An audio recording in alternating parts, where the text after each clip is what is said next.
bom dia, meus queridos alunos do nono ano. Quem está falando é o professor Giovanni. Vamos para a explicação do conteúdo do PET 1, semana 2. As transformações da puberdade. Mas antes, eu te peço, se inscreva no nosso canal. Se você já é inscrito, acione o sininho para receber sempre notificação quando eu lançar um novo vídeo.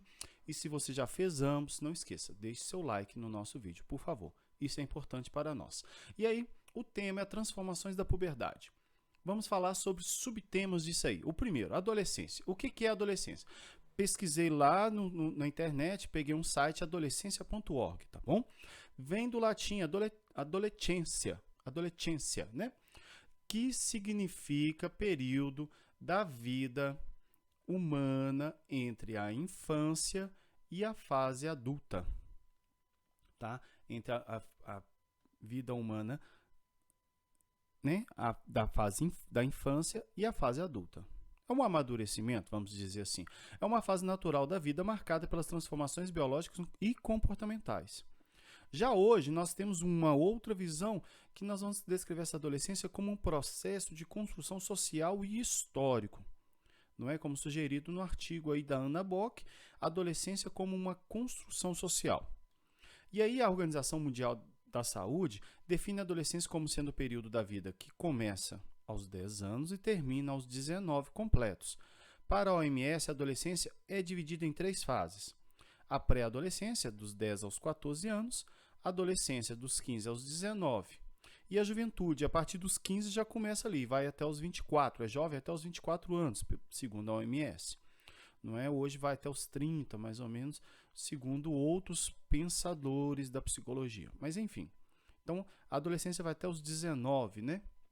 Já no Brasil, o Estatuto da Criança e do Adolescente prevê e considera que vai dos 12 aos 18 anos, tá? Sendo isso referência como 1990. Infelizmente, a idade sempre está reduzindo por vários estímulos, contato com várias substâncias, vários hormônios aí. Mas, enfim, vamos lá. E aí, ele assegura alguns direitos dessa população, que depois vocês podem procurar saber, como professor de ensino religioso, como professor de geografia, de história, quais são esses direitos. Até mesmo eu posso te informar, mas não é da ementa agora, tá bom?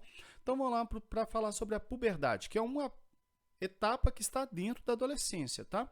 Então é o nome dado ao período de transição entre a infância e a fase adulta, que acontece em meninas entre os 8 e 13 anos, que começa, tá? E em meninos entre 9 e 14 anos. Essa fase é marcada principalmente pelo desenvolvimento dos caracteres sexuais secundários e o amadurecimento dos primários, né? Nós vamos diferenciar isso daqui a pouquinho. E o início da fase reprodutiva, que, querendo ou não, é esse amadurecimento, tanto do homem quanto da mulher. Nas meninas, o primeiro sinal da puberdade é o surgimento do chamado broto mamário, enquanto nos meninos é o aumento dos testículos. Tranquilo.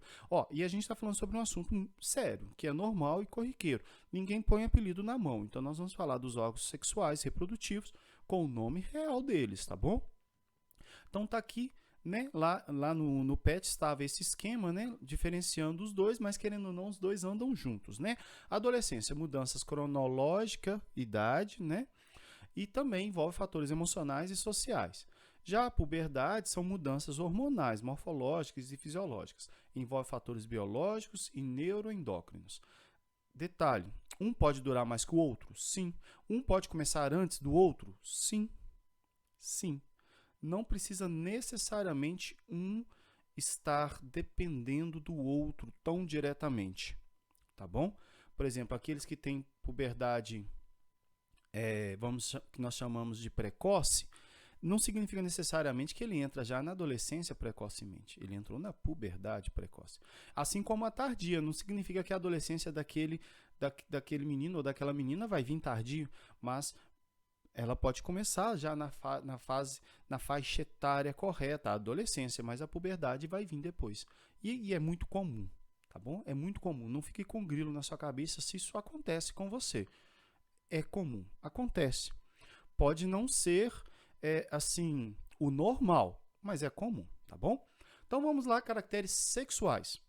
nós vemos, então, os primários são os órgãos reprodutivos, é a capacidade de se reproduzir. Então, no homem é o pênis, são os testículos, os canais seminíferos, os epidídimos, tudo isso, tá? Já nas mulheres, são os órgãos, o ovário, o útero, a vagina, tudo isso são órgãos reprodutivos e que dão as trompas, né, que dão uma característica reprodutiva, tá bom? São os caracteres sexuais primários. Já os secundários são aqueles que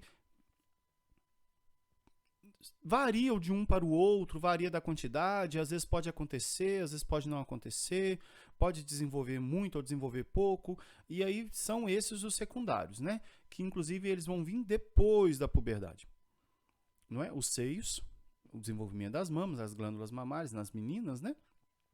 Os pelos pubianos e nas axilas, quadril mais alargado, o quadril, né? A coxa, o final da coxa aqui, né?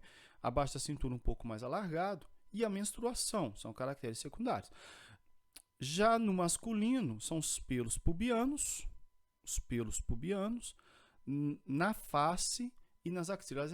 Aí você vai falar assim, professor, mas tem mulher que tem pelos na face.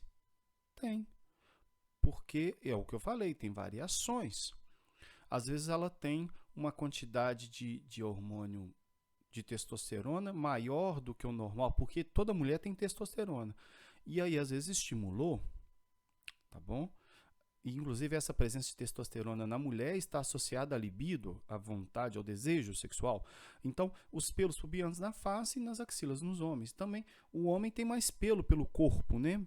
Pela barriga, pelo peito, às vezes nas costas, né? Nas nádegas, nos braços, nas pernas, pode acontecer em vários lugares, né?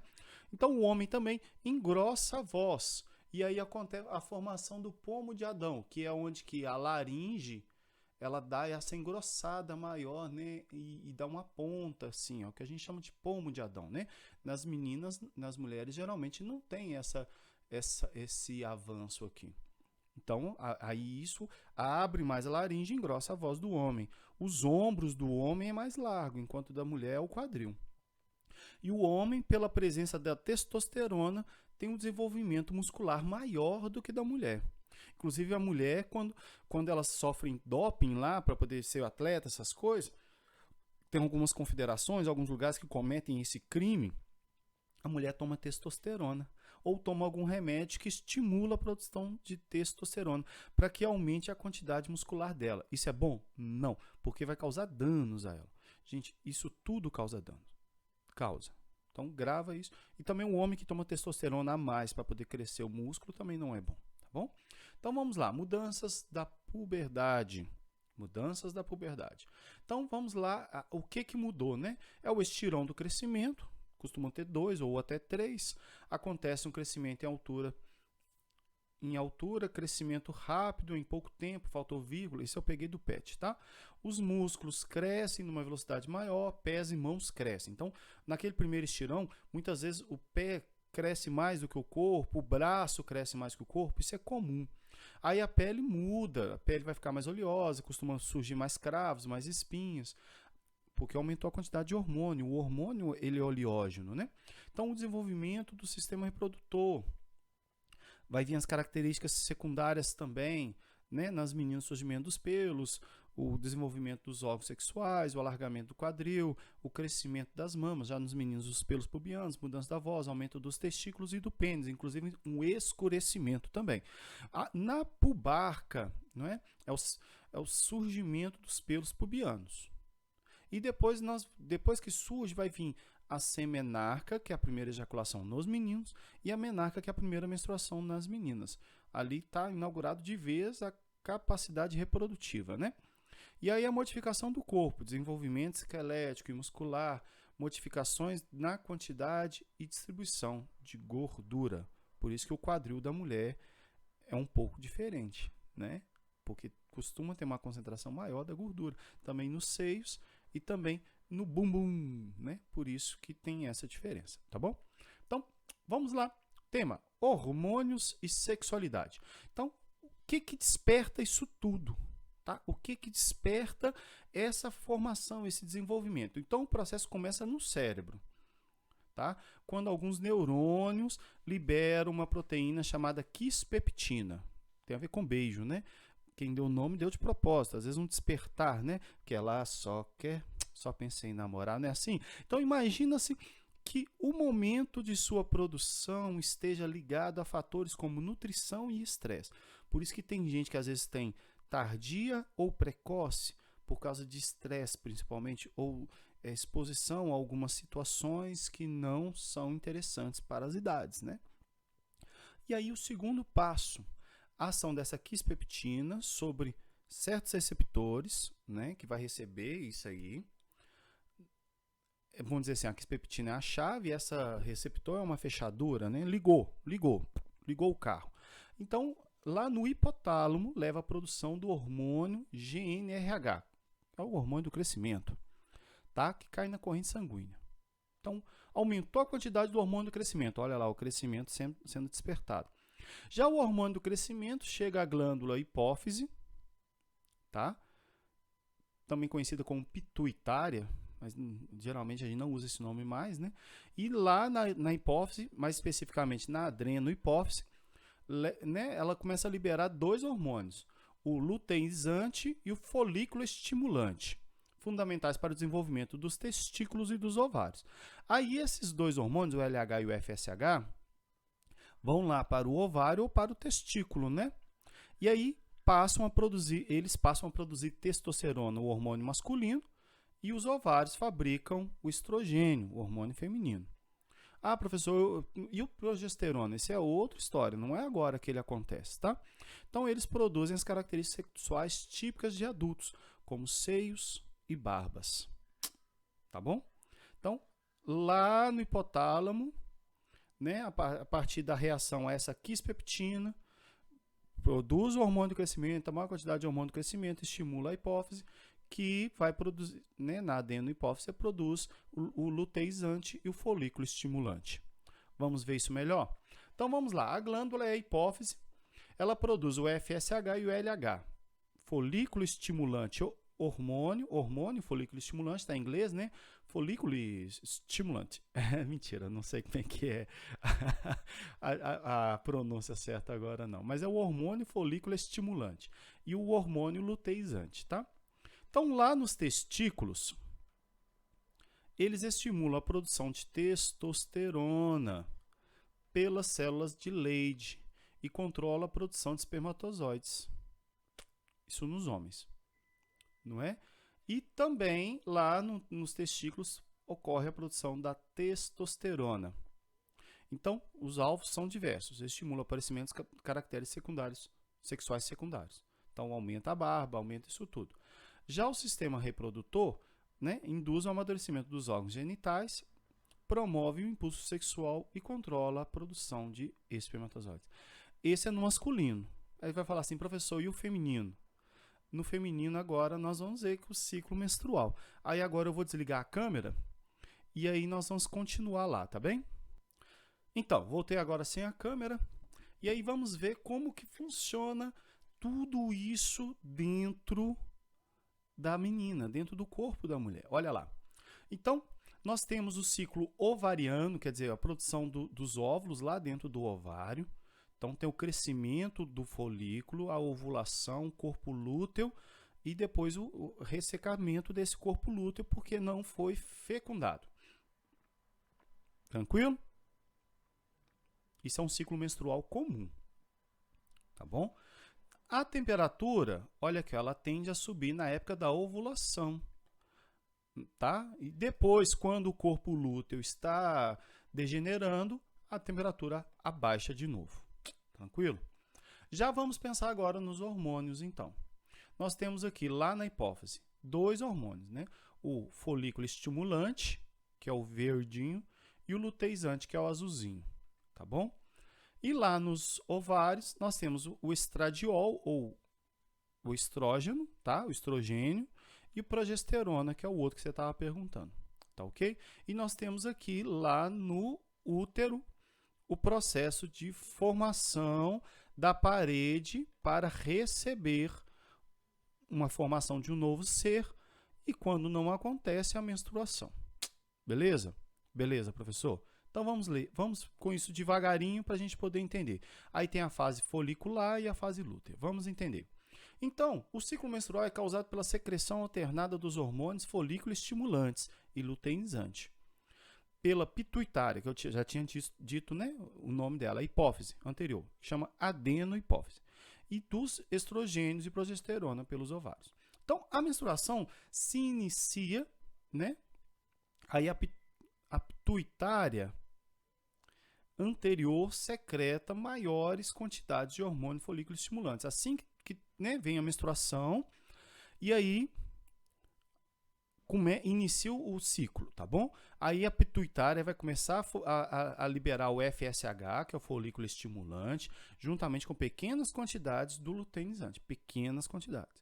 Então, aumentou o folículo estimulante. Então, isso aí promove o crescimento de diversos folículos nos ovários e acarretam uma secreção considerável de estrógeno.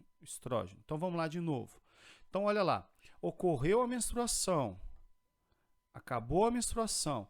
Aí, lá na hipófise, começa folículo estimulante. Olha, uma grande quantidade e uma baixa quantidade de luteinizante.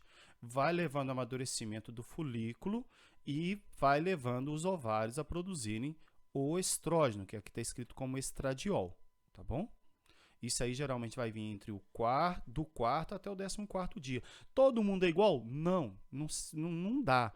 Não existe isso não, tá? Até mesmo com a pessoa que às vezes tem ele regular, tem vezes que vem irregular, tá bom? Então vamos lá. Depois, o estrógeno tem 2 possíveis efeitos sequenciais sobre a secreção da pituitária anterior.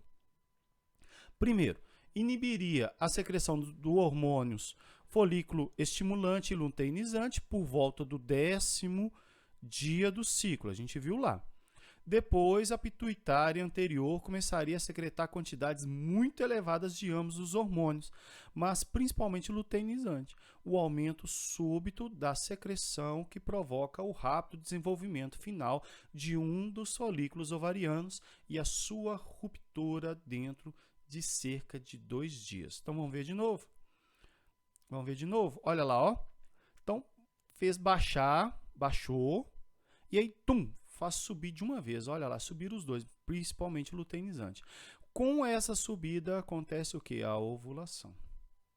Beleza? Então, tá o pico do estrógeno. Ocorreu a ovulação, o estrógeno abaixa também, ó.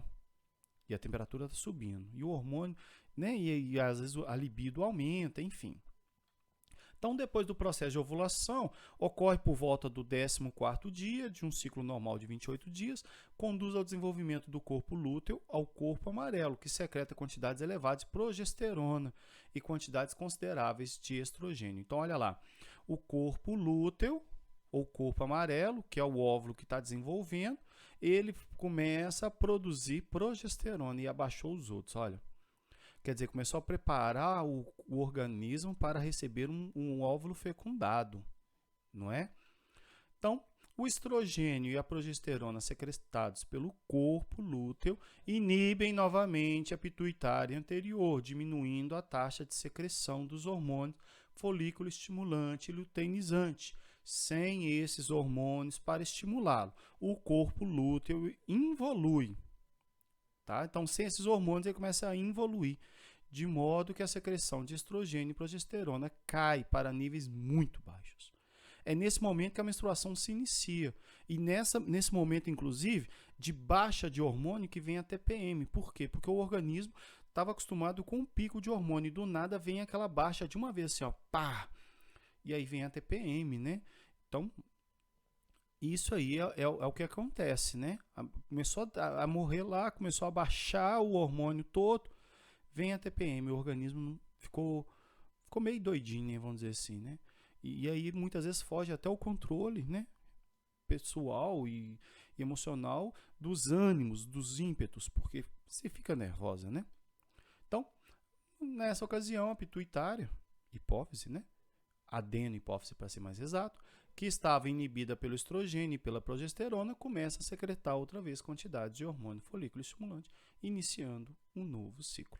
esse processo continua durante toda a vida reprodutiva da mulher, que dura aproximadamente aí uns 35 a 45 anos, ou às vezes até mais, não é?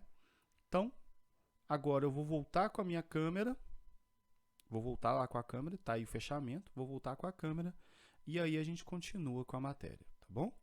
Então, voltei agora com a câmera, os métodos contraceptivos diante de tudo isso, não é? Diante de toda esse borbulhar aí que acontece. Então, o livro lá traz todos esses métodos. Mas, claro, na idade de vocês, o mais recomendável é você se guardar para o momento certo, tá bem? Não esqueça disso, por favor.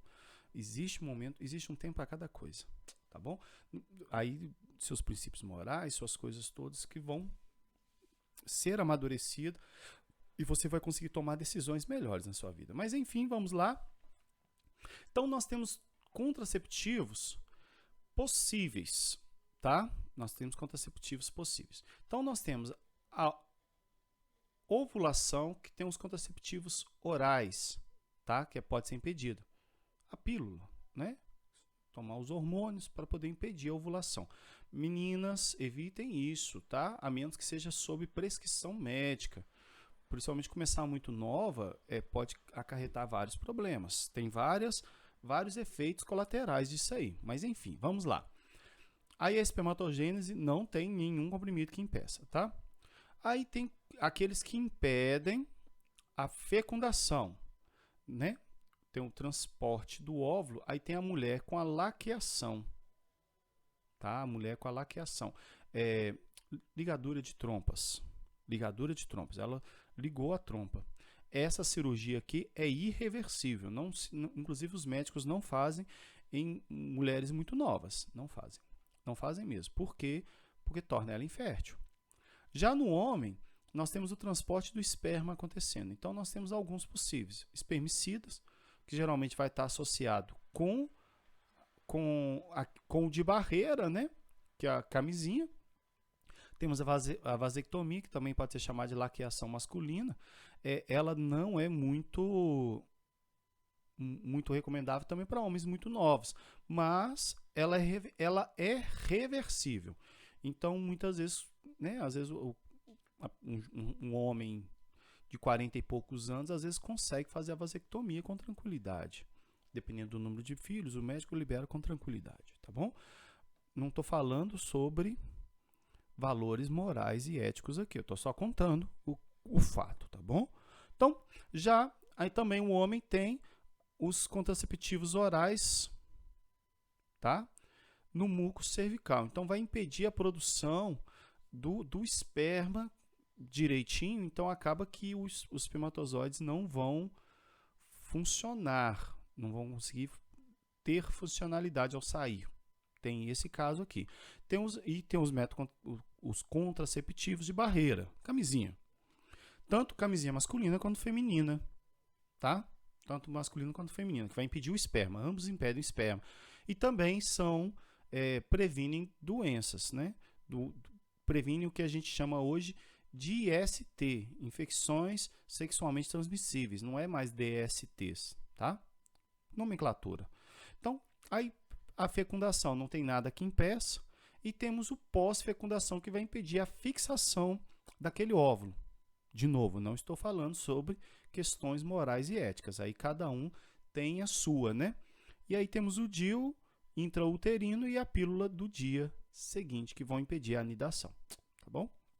E aí a gente pode ver um vídeo depois só sobre esse processo da fecundação e do desenvolvimento do feto dentro do corpo da mãe, tá bom?